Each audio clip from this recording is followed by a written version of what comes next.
किरीट सोमय्या आज चौथ्यांदा मालेगावला येत आहे.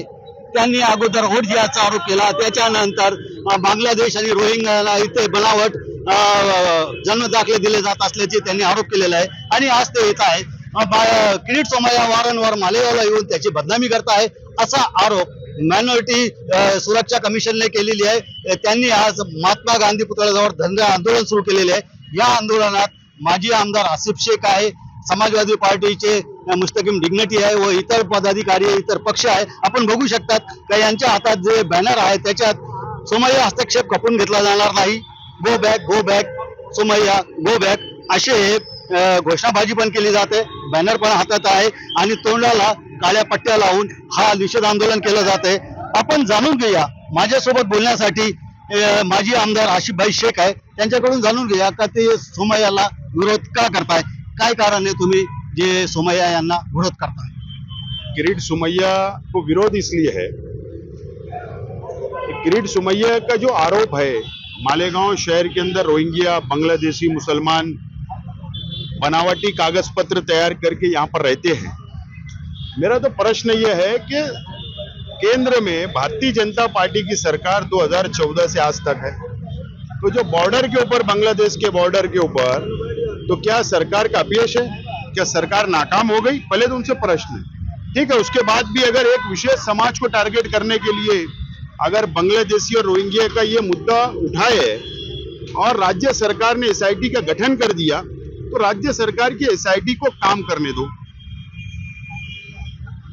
हर 8 दिन में मालेगांव आना, मालेगांव के लोगों को बदनाम करना, विशेष मुस्लिम समाज को बदनाम करने का जो काम चल रहा है, इसके लिए आज हम विरोध कर रहे हैं कि किरीट सोमय्या को राज्य सरकार ने मालेगांव आने से रोकना चाहिए और एसआईटी को अपना काम करना देना चाहिए। एक बात समझ लो, देश का मुसलमान ये देश से प्रेम करता है, मोहब्बत करता है, और कभी भी हम सपोर्टर ना पाकिस्तान के मुसलमानों के रहे, न बांग्लादेश के मुसलमानों के रहे, न रोहिंग्या के रहे। लेकिन इलेक्शन को सामने रखकर अभी दिल्ली का चुनाव है, 5 तारीख को दिल्ली के अंदर विधानसभा का मतदान होने वाला है, तो मुसलमानों को बदनाम करके दो समाज को लड़ाकर वहां पे सरकार बना लेने का उद्देश्य है उनका।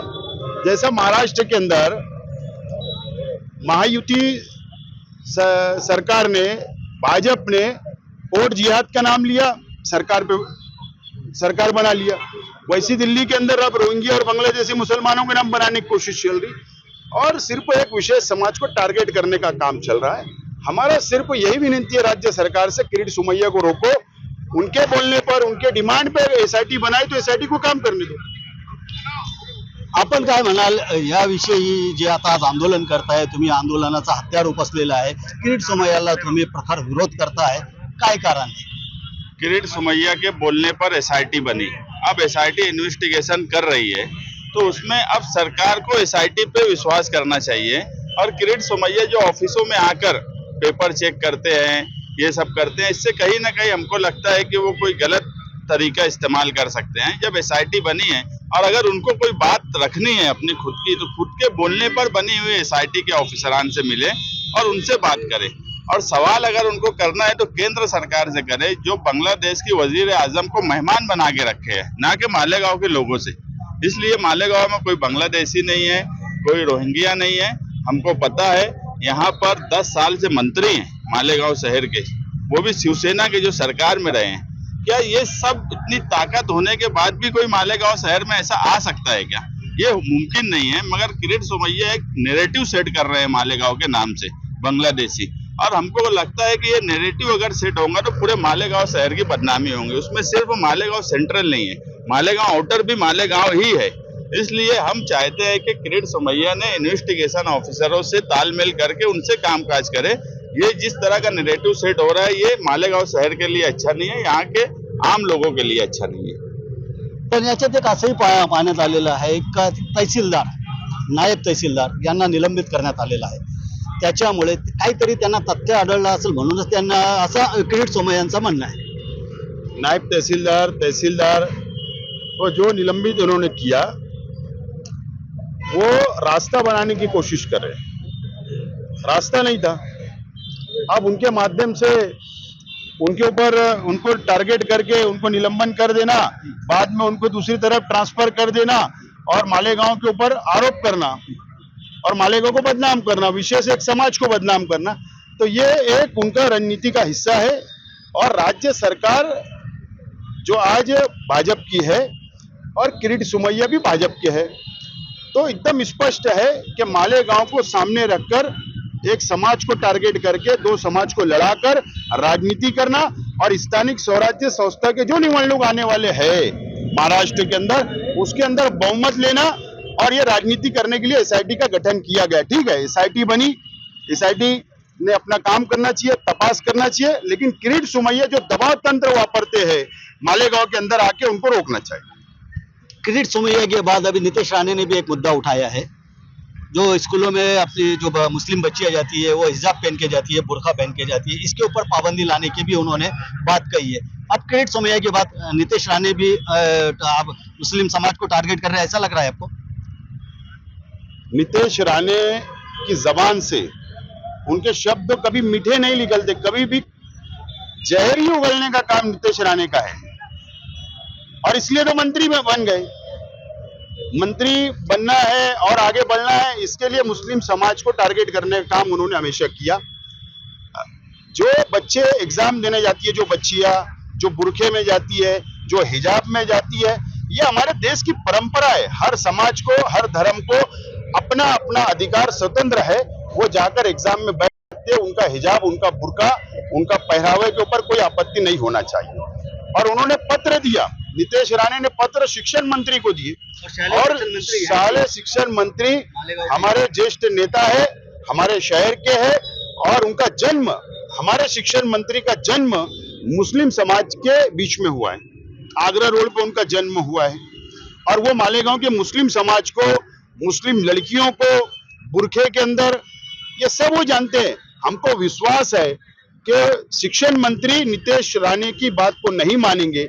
अगर राज्य सरकार ने ऐसा कोई निर्णय भविष्य में लिया तो जैसा आज हम लड़ रहे हैं, कल हम रास्ते पे उतर के लड़ेंगे, क्योंकि संविधान ने हमको हक दिया है, हमारी बच्चियों को हक दिया है और सब समाज और सब धर्म को हक दिया है और उसके लिए भी हमारी तैयारी रहेगी। ये जो किरीट सोमैया बार बार यहाँ आ रहे हैं, चौथा उनका ये दौरा है और इससे पहले उन्होंने वोट जिहाद का मुद्दा, फिर उसके बाद वो जो 12 लड़कों ने जो पैसे ट्रांसफर किए बैंकों से उसका मुद्दा, कभी लैंड जिहाद का मुद्दा और अभी ये जो है रोहिंग्या और बांग्लादेश का मुद्दा उन्होंने उठाए है। इसको लेकर आप क्या सोचते हैं? और अगर वो ऐसा कर रहे हैं, उनका ऐसा कहना है कि मैं देशभक्ति का काम कर रहा हूँ, इस बारे में आप क्या सोचते हैं?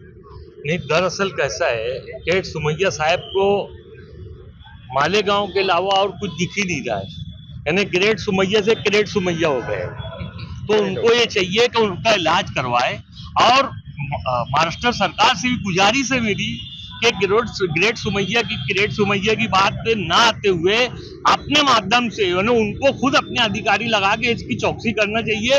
और जब चौकसी नेम रहे तो जो एसआईटी नेमे या कुछ दूसरे कोई अगर कमेटी नेमते तो वो कमेटी पे इनको भरोसा रहना चाहिए, यानी गवर्नमेंट को खुद भरोसा रहना चाहिए। मालूम पड़ा तो गवर्नमेंट को भरोसा नहीं, किरीट सोमैया को भरोसा नहीं कि एसआईटी क्या करेगी क्या नहीं करेगी।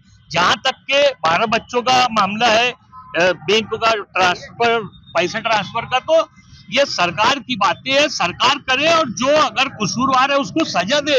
हम उसके खिलाफ में नहीं है कि सरकार यानी गलत काम कर रही है। सरकार के सामने जो गलत काम करेगा उसको सरकार सजा देगी और हम खुद उसकी हिमायत करेंगे, सरकार की हिमायत करेंगे कि ऐसा होना चाहिए, ना कि मुसलमानों को बदनाम करने के लिए। जहां तक ये बात आ रही है जन्म दाखिला बनाने की बात कि भाई मुसलमानी बना रहे, सारा हमारे ऊपर ही तो उंगली उठा रहे। नहीं तो ये जो यूसीसी ये बन रही और जो भी हो रहा है वो मुसलमानों के लिए ही तो हो रहा है, तो मुसलमानों का भी नाम उस पर निकाल दो और करो, हमको भी कोई मतलब नहीं दाखिला उखला बनाने की। जन्म दाखिला यहाँ तो किसी के भी पास नहीं है, जो बड़ी उम्र के हैं हिंदुस्तान में, पूरे हिंदुस्तान में उनके पास जन्म दाखिला नहीं है। स्कूल का दाखिला है और गवर्नमेंट ने कायदा लगा दी कि जन्म दाखिला चाहिए, तो जन्म दाखिला चाहिए तो जन्म दाखिला बनाने के लिए लोग जा रहे हैं। एकूणच आपण पाहिलं असेल तर हे जो मुद्दा आहे तो किरीट सोमय्यांच्या विरोधात आहे। ते वैयक्तिक मालेगावला टार्गेट करत आहे, मालेगावची बदनामी होती आहे, त्याच्यामुळे किरीट सोमय्या यांना थांबवण्यात यावं। Go back! Kirit Somalia, go